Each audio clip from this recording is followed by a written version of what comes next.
Episode 7 की start होती है और हम नी को देखते हैं जो अभी भी मिज़ू का ट्रीटमेंट कर रहा था। वो मिज़ू का ट्रीटमेंट करते हुए सोचता है कि वैसे तो किसी भी कल्टीवेटर की हम स्पिरिचुअल लाइट को कंज्यूम नहीं कर सकते, पर ये बड़ी हैरानी की बात है कि मेरे इस बोन डजन के पास ये एबिलिटी है कि ये किसी भी पर्सन का स्पिरिचुअल लाइट को कंज्यूम कर सकता है। इसके बाद मिज़ू का ट्रीटमेंट ख़त्म हो जाता है। मिज़ू उठती है। मिज़ू को उठते हुए जुजेंग पूछता है, क्या तुम्हें अच्छा लग रहा है? मिज़ू बताती है कि उसे ऐसा कई सालों में फील हो रहा है। उसकी बॉडी में बिल्कुल भी पेन नहीं है। फिर वो सूरज की रोशनी में अपना हाथ बढ़ाती है। जूजेंग उसे देख के कहता है कि अभी तुम्हारी बॉडी सनलाइट में जाने के लिए पूरी तरह से रेडी नहीं है, और अगर तुम अभी सनलाइट में जाती हो तो तुम्हारी बॉडी सनलाइट को हैंडल नहीं कर पाएगी। जूजेंग की बात सुन मिज़ू थोड़ी सी उदास हो जाती है। ये देख के नी कहता है कि तुम चिंता मत करो, कुछ ही टाइम में तुम्हारा ट्रीटमेंट पूरा हो जाएगा और उसके बाद तुम सनलाइट में भी जा पाओगी। मिज़ू कहती है, नी क्या ऐसा हो पाएगा? नी कहता, हाँ बिल्कुल, बस तुम्हें मेरे ऊपर यकीन रखना होगा। फिर सीन कट होता है और हम दो आदमियों को घोड़ा गाड़ी में कहीं जाता हुआ देखते हैं। पहला आदमी कहता है कि मैंने टीचर की बात मानते हुए प्रीच से बात करी, और 3 दिन और 3 रात तक बातें करने के बाद अब वो मान गए हैं एक नया लीडर को इंट्रोड्यूस करने के लिए। फिर दूसरा आदमी कहता है कि तुम्हारी तरह मुझे डोइस सेक्ट ने अच्छी तरह से ट्रीट नहीं किया, जिसकी वजह से मैं स्ट्रॉन्गेस्ट जीजियो प्लेस के मास्टर जाओ यू से नहीं मिल पाया। गाइस, मैं आपको बता दूं कि जो ये पीले बाल वाला बंदा है, ये और कोई नहीं बल्कि थर्ड ईयर मास्टर ही है। फिर वो कहता है कि भविष्य में हमारे लिए बहुत सारे चांसेस आने वाले हैं, और अगर जाओ यू हमारी तरफ हो जाए तो हमें सेकंड ब्रदर के पीछे जो हैनियन है उसे डरने की कोई जरूरत नहीं होगी।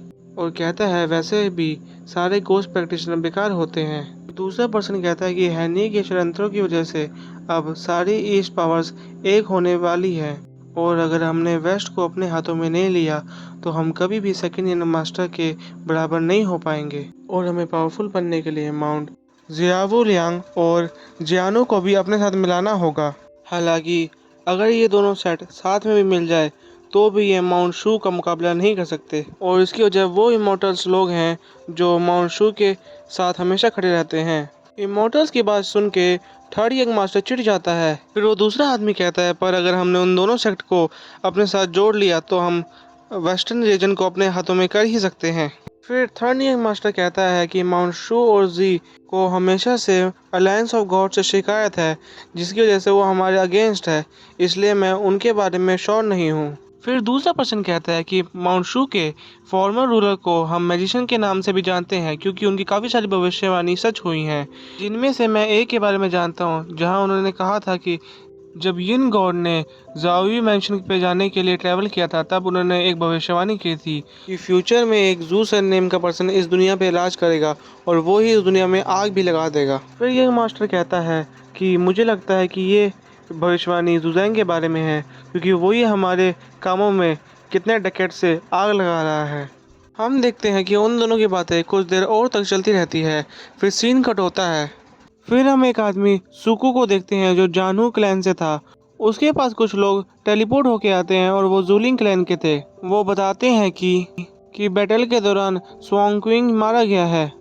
सुकू कहता है, क्या सेकंड यंग मास्टर ने कोई 10th लेवल से भी पावरफुल बंदा भेजा था? इसके बाद जाओ बताता है कि उनकी टीम के ऊपर मनी गैंग और इसके लीडर ने हम पे अटैक किया, पर हमें पता चला है कि उससे भी किसी और ने ट्रेजर को चुरा लिया था, क्योंकि जब हम बैटलफील्ड में गए हमने देखा मनी गैंग के लीडर की भी वहाँ तलवार टूटी हुई थी, जिसे किसी स्वॉर्डमैन ने हराया था, और शायद वही इस सब का जिम्मेदार है। सो गाइस, मैं बता दूं कि यहाँ पे बात हमारे नी के बारे में हो रही है।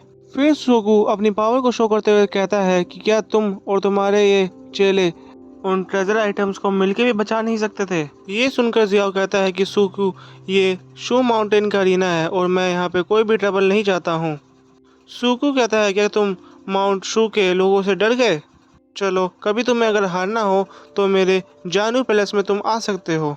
जियाओ कहता है कि तुम थोड़ा अपने ऊपर कंट्रोल रखो, क्योंकि हम दोनों ही हेवनली डेथ हॉल के लिए काम करते हैं और हम दोनों ही माउंट शू को हारता देखना चाहते हैं।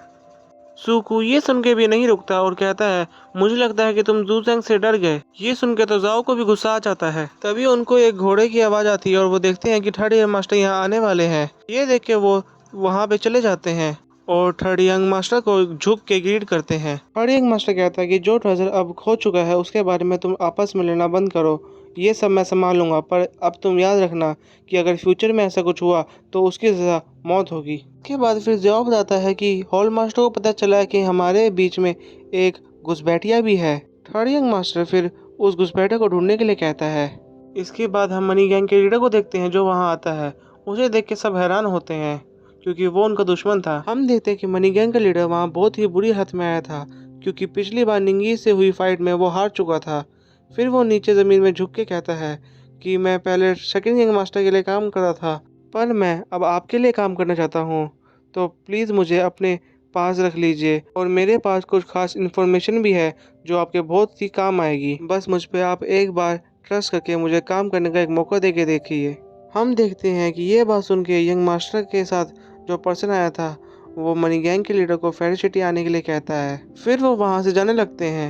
यंग मास्टर कहता है कि आखिर तुमने उसे जाने क्यों दिया। वो कहता है कि मैंने ये सोचा है कि हम उसे सोलिंग सिटी में रखेंगे ताकि हम उससे अपना काम करवा सकें और इसमें उनका ही फ़ायदा है। इसके बाद सीन कट होता है और हम नी और मिज़ू को देखते हैं। नी मिज़ू का ट्रीटमेंट कर रहा था और उसका स्पिरिचुअल वाटर को अपने बोन ट्रेजर में डाल रहा था। नी फिर मिज़ू को बताता है कि उसने उसकी बॉडी में से सारी स्टारलाइट पावर को उसके अंदर से एक्सपेल कर दिया है, यानी कि निकाल दिया है। ये सुनकर मिज़ू भी मुस्कुराने लगती है और इसी सीन में हमारा ये एपिसोड भी ख़त्म हो जाता है। Thank you for watching my video.